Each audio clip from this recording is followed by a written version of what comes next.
le lycée Grand-Air accueillait sa première journée de l'économie sociale et solidaire. Les élèves de première ES de l'établissement Arcachonnais ont pu y rencontrer des acteurs du bassin qui s'engagent au quotidien pour une économie différente qui profite autant au territoire qu'à ses habitants.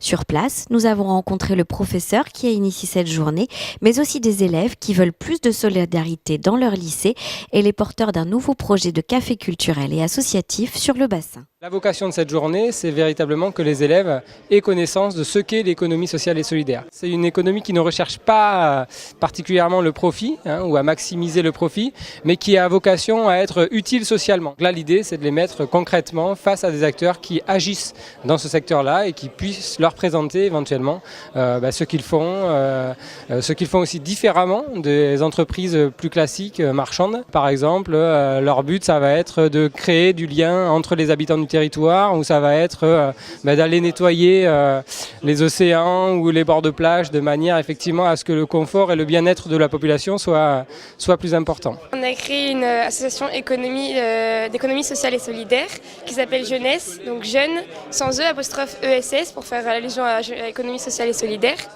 Donc le but ce serait d'en fait créer une adhésion à 20 €. On a placé ce plafond jusqu'à maintenant, mais on ne sait pas encore. Où tout le lycée pourrait adhérer en fait à l'association, et chaque journée il aurait un panier repas, donc quelque chose à grignoter, quelque chose à boire. Donc ça ressemble un peu à la MDL, sauf que nous en fait l'argent récolté servirait à faire des cours personnalisés par les professeurs qui se porteraient bénévoles dans le lycée, c'est ça? Oui, et du coup ce serait pour tout le lycée, et les adhérents ce seraient du coup les lycéens de Grand-Air, et ce serait pour créer quelque chose de solidaire dans le lycée de Grand-Air. Ce qui nous a porté à pousser ce projet, c'est vraiment l'impact social en fait et solidaire de l'association pour essayer de réanimer en fait une flamme solidaire au sein du lycée. Donc par exemple en essayant de donner à ceux qui ne peuvent pas forcément se le permettre, comme l'a déjà dit Maxime, des genres de petits déjeuners qui peut impacter parce que de nombreux lycéens ne le prennent pas le matin et pourtant c'est extrêmement important. Et aussi donner des cours particuliers peut-être aux élèves les plus en difficulté ou ceux qui veulent performer qui pourraient être payés ou même bénévolement grâce à l'association jeunesse. Donc c'est pour ça qu'on a créé cette association. Le Thé chez toi, c'est un café associatif, culturel et des citoyens qui veut se créer sur le Tech. Pour l'instant, on n'a pas de local, mais on fait quand même des événements en itinérance. Je suis étudiant à Bordeaux. Et à Bordeaux, il y a beaucoup de cafés associatifs qui proposent plein d'activités, plein d'associations, des apéros écolos, des lieux de rencontre pour des personnes âgées avec des personnes plus jeunes. Et j'ai vu ça et je me suis dit que ce serait vraiment génial de créer ça sur le Tech. Je pense que c'est quelque chose qui ressemble vraiment à l'ADN du Tech avec des gens qui se rencontrent, des gens qui parlent.